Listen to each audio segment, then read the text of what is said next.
How can people hate cats?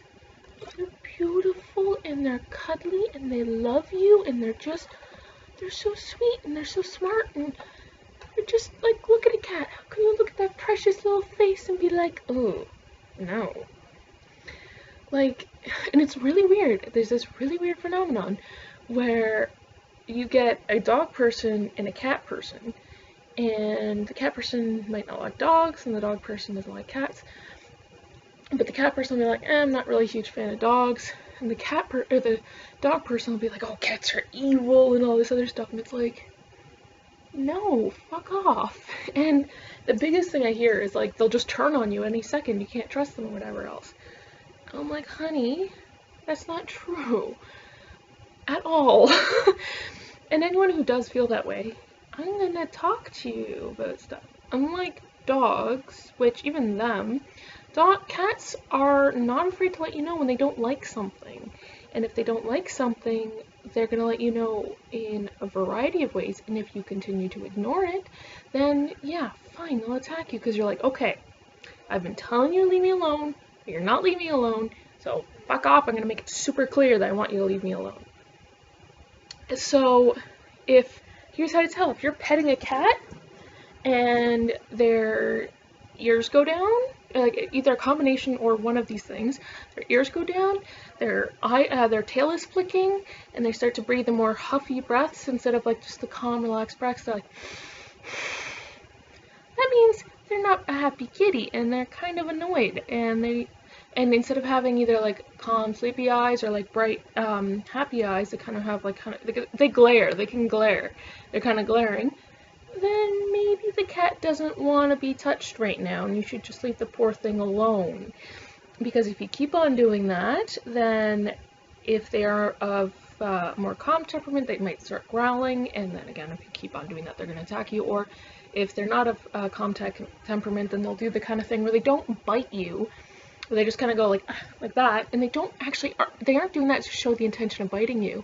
They're doing that to show off their teeth and to kind of like scare you away from touching them. Like, how many times has a cat done that, but I've seen cats do it all the time, but I've never actually seen a cat actually, make contact and bite them.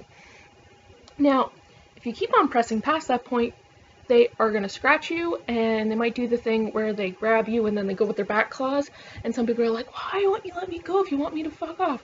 At that point, they're just angry at you and they want to freaking hurt you for bugging them so much, because that's actually what they do to disembowel prey. So that's the thing. Yeah. So, but they'll do that with each other if they're really getting annoyed and whatever. And that's why, even if they aren't hunters, they know how to do that because they learned it growing up. But yeah, cats are really easy to read once you know the basic things. How to tell if a cat's really happy. The tail is at best usually just staying still, or maybe just swishing really slowly. The flicking is pretty obvious, but kind of swishing more slowly or whatever. The ears are forward and the eyes are relaxed or really wide and attentive. Purring is a huge indicator. But another one is that to tell if they like you or they feel comfortable around you, if they show you their belly. Don't touch the belly. That's another way you're going to get scratched. If they show you the belly, that's the way of communicating, hi, I trust you enough to show you the weakest point. I don't want you to touch it. But look, I'm showing you that you could attack me, and I'm in a very defenseless position right now, but I know you won't. And then when you go to touch it, it's kind of part of the reason why they hate that is because they feel like, I trusted you, and you betrayed me, and you didn't, what? Because they're still very, sensitive and worried about that because that's their most sensitive part. So if you go to touch it, then they'll freak out because they'll be like, okay, I trust you not to injure my belly, and then you go to touch it, and they're like, I trusted you, what the fuck?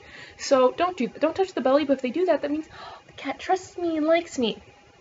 There's another thing that cats do is this slow blink, and that's their way of saying I love you, and it's really sweet. So basically, if you see a cat do this, that's their way of saying I love you. And if you do it back, then they'll be like, oh, you love me too, and they'll warm up to you more. But the biggest thing to avoid getting attacked by a cat is to not just go and grab a cat. Like, unless the cat knows you really well. But even then, like with my cats I've had for like 10 years, I still, every time I go to pet them or cuddle them or whatever, I let them know I'm there, and I usually let them sniff my hand before I touch them. I've lived with these cats for 10 years, and they sleep with me, and and one of them like super chill. You can do whatever the fuck you want to them. You don't give a shit. But I still do that, and because it's just respect for the cat. Because if you startle a cat, they might attack you because, you know, fight or flight or whatever. If you startle me, I'm gonna punch you in the face.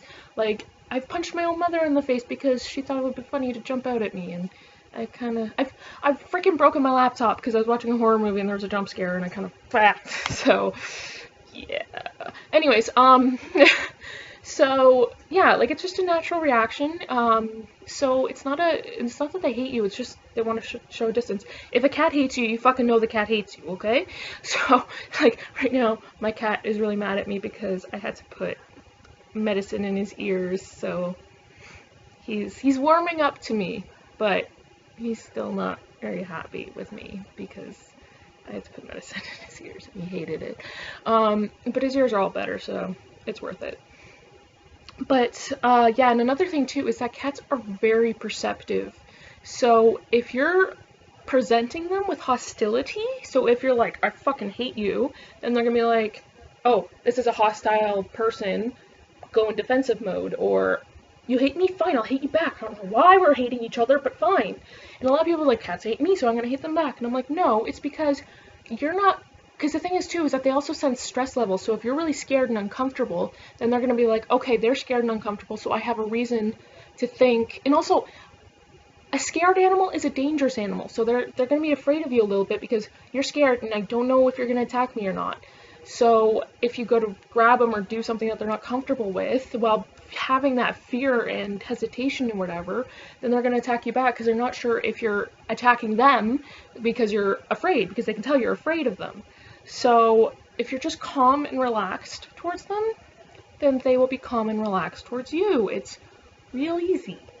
And again, actually, it's really cool about cats because I don't understand why people hate cats, because if you're not feeling well, if you're in physical or emotional pain, they can tell and they will come and try to make you feel better.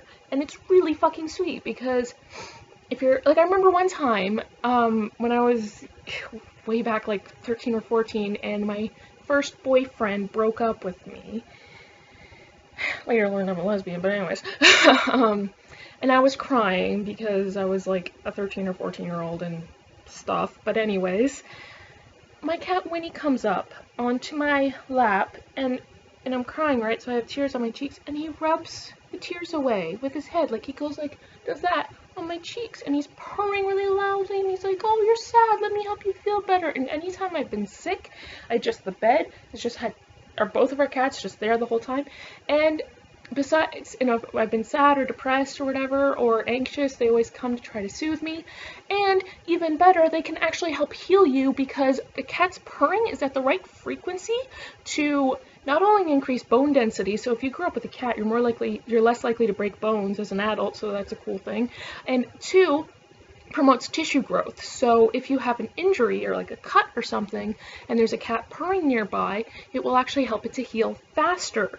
Like, just even recently, I remember I had a cut on my arm when I was living outside the home in an apartment without a cat, and the amount of time that took to heal versus I got a similar cut recently, and it's healed in like, whereas that like took a good little over 2 weeks to get to the same point that this has in a week.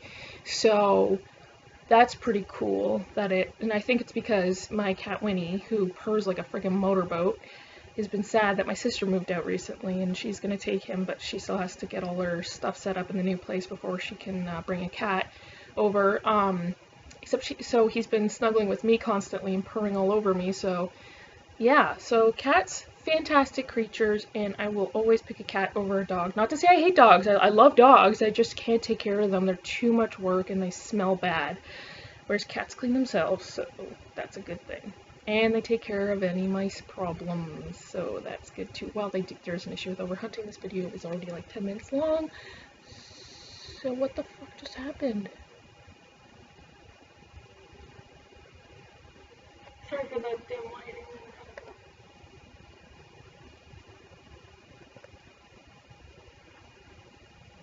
Okay, sorry, my thing for some reason went to my other videos while still recording to me, so thanks for watching.